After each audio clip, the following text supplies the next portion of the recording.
Daniel Dillon, The Last Broadcast. Written by Tane Blackadder. Read by Arthur Howard.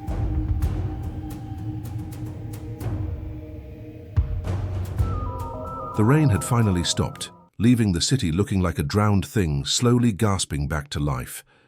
The streets were slick and black, reflecting the bruised purple and orange of a dying sunset. It was that hollow hour between the day's frantic energy and the night's deeper terrors. Inside Mel's griddle, the air was thick and warm, a comforting cocoon of grease and coffee fumes. Daniel was a statue in our booth, his hands wrapped around a mug, his gaze turned inward, tracing the familiar, painful contours of a memory only he could see. Sarah sat beside him, not touching, but her presence was a quiet counterweight to his stillness. She was reading a medical text, her brow furrowed in concentration, but her eyes would occasionally flick up to him, a silent check-in. The air between them had changed since the Sanderson case. It was no longer a tense wire of potential, but a settled, humming current. A partnership in every sense of the word. The phone's ring, when it came, was a jagged tear in the fragile peace. It wasn't the heavy judicial toll of a politician in trouble or the reedy, broken whisper of a grieving relative. This sound was different. It was a nervy, persistent jangle, the sound of a raw nerve being plucked over and over. It was the ring of someone who had smoked too many cigarettes and slept too few hours. Daniel's eyes snapped to mine. The unspoken assessment passed between us in a heartbeat. He gave a single grim nod. I picked up the receiver. Dillon Investigations. The voice on the other end was exactly what the ring had promised. It was a woman's voice, low and textured with a sandpaper rasp that spoke of late nights and too much coffee. You could almost smell the nicotine leaching through the line. "I need to speak with Daniel Dillon," she said, the words coming in a rushed, anxious exhale. "It's about my show, and a caller." "He's here," I said. "Who am I speaking with?" "Rachel Adams. I host Nocturne on KBRX, the late shift." She paused and I heard the distinct click of a lighter, a sharp inhale. "Look, I know how this sounds. A radio host with a creepy caller, but this is different. He knows things. He knows when I'm alone in the studio. And he sent me a tape." The word tape landed with a strange, anachronistic weight. In our world of digital ghosts and cloud-based phantoms, a physical tape felt oddly, terrifyingly intimate. "A tape of what, Miss Adams?" I asked. Her voice dropped to a whisper. "Of me." An hour later, she walked into the diner, a storm cloud in a trench coat. Rachel Adams was all sharp angles and nervous energy. Her hair was a dark, untamed mane, and her eyes, a striking, intelligent green, were shadowed by exhaustion and a deep-seated fear. She moved with the jittery grace of a prey animal, constantly scanning the room. She slid into the booth across from us, her hands trembling slightly as she placed a small shoebox-sized tape recorder on the Formica table. It was an old, clunky thing, the kind you'd find in a thrift store. "He calls himself the Listener," she began, without preamble. Her voice was even more potent in person, a rich, weary instrument that you could understand people tuning into in the dead of night. "He's been calling for a few weeks. At first it was just flattering, a dedicated fan. He'd quote lines from old shows, talk about the timbre of my voice. But it got darker, more personal. He started referencing things he couldn't possibly know. What I was wearing, what I'd eaten for dinner before my shift." Daniel listened, his expression neutral, but his eyes were active, absorbing every twitch, every hesitation. "The tape," he prompted, his voice a low rumble. Rachel's throat worked. She pressed the play button on the recorder. The voice that spilled out was undeniably hers, the same smoky alto. But the content was all wrong. It was a monologue, soft and intimate, the kind of thing you'd murmur to a lover in the dark. "And sometimes, when the city is this quiet, I imagine your hands on the cool glass of the studio window waiting for me. I know you're out there. I can feel your silence more than I hear the music." Rachel's face was a mask of horror. "I never said that. I would never say that. My show is music and news, a little commentary. Not this." "Where did it come from?" Sarah asked, her voice gentle, a nurse's tone cutting through the panic.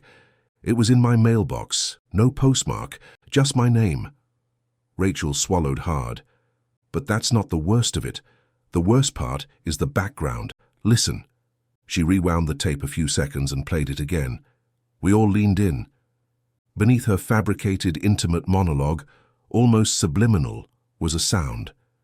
The faint, rhythmic creak of a floorboard, and then the soft, distant chime of a particular mantel clock. "That's my apartment," Rachel whispered, her voice cracking. "That clock is in my living room. That floorboard is outside my bedroom. This was recorded in my home while I was sleeping." A cold dread, familiar yet always fresh, coiled in my stomach. This wasn't just a fan. This was a violation of the most profound kind. He wasn't just listening to her broadcast. He was broadcasting back to her from the heart of her private life. The investigation began with the tape. While Daniel went to the radio station, KBRX, to get a feel for the layout and the staff, I retreated into my digital realm. The tape itself was a dead end, a common brand available anywhere. But Rachel's life was not. I began building her digital ghost, tracing the pathways a stalker might have used. Her building's security was a joke, an old lock and a landlord who didn't care. I found her social media, which she'd prudently locked down, but the metadata from photos she'd posted years ago could have given away her address. It was a start, but it felt too generic. This felt more personal, more intricate. Daniel returned from the station, looking pensive. "The studio's tight," he reported. "Keycard access, security cameras. The calls are coming in on the main request line, untraceable without a court order. The staff is a small crew, the station manager, a nervous man named Harris, a few junior producers, and the sound engineer, Leo Gable." "What about Gable?" Sarah asked. "Quiet, keeps to himself. Been there for years, apparently. A technical wizard, they say. The kind of guy who makes the magic happen and prefers to stay in the shadows." A technical wizard. The words stuck with me. The next break came from Rachel herself. She called us, her voice trembling even more than before. "He sent another one, a new tape." We met her at her apartment, a cozy but slightly worn space that now felt like a crime scene. The new tape was more of the same, Rachel's stolen voice, weaving a fantasy of obsession, recorded against the backdrop of her own home. But this one ended differently. After the fabricated monologue ended, there was a pause and then a new sound, a soft, low chuckle, a man's laughter. It wasn't triumphant or manic. It was intimate, possessive. It was the sound of a man enjoying a private joke with himself, a joke only he and his captive audience of one would ever understand. The effect on Rachel was catastrophic. She broke down, sobbing into her hands. "He's laughing at me. He's in here and he's laughing at me." Sarah moved to her side, an arm around her shoulders, her own face pale. She understood this kind of violation on a cellular level. Daniel's jaw was set, his eyes like chips of flint. The hunter was fully engaged. While Sarah calmed Rachel, Daniel and I did a sweep of the apartment. We found nothing. No hidden cameras, no bugs. It was clean. Eerily so. "He's good," Daniel muttered. "He's not just breaking in. He's ghosting. In and out without a trace." My mind was racing, trying to fit the pieces together. The technical skill, the intimate knowledge of the station's sound and her home's acoustics, the ability to come and go unseen. The profile was forming, but the face was still a blur. That's when I decided to look deeper into Leo Gable. The station's payroll record showed he'd been there for 15 years, a model employee. But I dug further, into the kind of databases I'm not supposed to have access to. I found a birth certificate, and then I found a closed juvenile record, sealed but not impenetrable. Leo Gable had grown up in the same small town as Rachel Adams. They had attended the same high school. His file contained a single stark incident, a restraining order taken out by a young Rachel Adams against a classmate for persistent, unwanted attention. The classmate's name was redacted, but the date and location were a perfect match. I showed Daniel the printout in the booth at Mel's. "It's him. It's Gable. The obsession isn't new. It's decades old. The radio station. It wasn't a coincidence he worked there. He sought her out. Daniel's face darkened. He's not just a stalker. He's an archivist. He's been curating her his whole life. He looked at Sarah. We need to get her out of that apartment. Tonight. He's escalating. The laughter. That's a closing act. We set up a watch on Rachel's building from a borrowed van down the street. Daniel had convinced a reluctant Rachel to stay at a hotel under an assumed name. The plan was to see if Gable would make a move, now that his source of new recordings had suddenly gone silent. The night was long and cold. The street was quiet. Then around 2 a.m. a figure emerged from the shadows. He was a slight, unassuming man in a dark jacket, carrying a small duffel bag. He moved with a quiet confidence, bypassing the front door and disappearing down the narrow alley that led to the building's rear fire escape. It was Leo Gable. Daniel was out of the van in an instant, a shadow merging with other shadows. I followed, my heart hammering, a can of pepper spray feeling absurdly inadequate in my sweaty palm. Sarah stayed in the van, our link to the outside world, her phone ready to call the police. We found him inside Rachel's apartment. He'd picked the lock with an expert's ease. He wasn't ransacking the place. He was communing. He was standing in her living room, running his fingers over the back of her sofa, a beatific, terrible smile on his face. His duffel bag was open on the floor, revealing a high-end digital recorder and a set of precise, sinister-looking tools. "It's over, Leo," Daniel said, his voice flat and hard, filling the quiet room. Gable didn't startle. He turned slowly, his smile not fading but shifting into something sad and resigned. "Daniel Dillon," he said, his voice a soft, cultured tenor. "I listened to her show every night. I heard her talking about hiring you. I knew you'd come eventually." "You need to come with us," Daniel said, taking a step forward.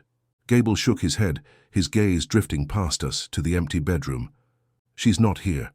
I can feel it. The silence is different." He looked back at Daniel, his eyes wide and unnervingly calm. "You think I'm a monster. I'm not. I'm her greatest admirer. I've preserved her. Every laugh, every sigh, every late-night thought she's ever breathed into a microphone. I have it all. I made copies. The world only gets the broadcast. I have the raw, unedited masterpiece." He was utterly, completely mad. And in his madness, he was utterly convinced of his own love. "It ends tonight," Daniel said, his tone leaving no room for argument.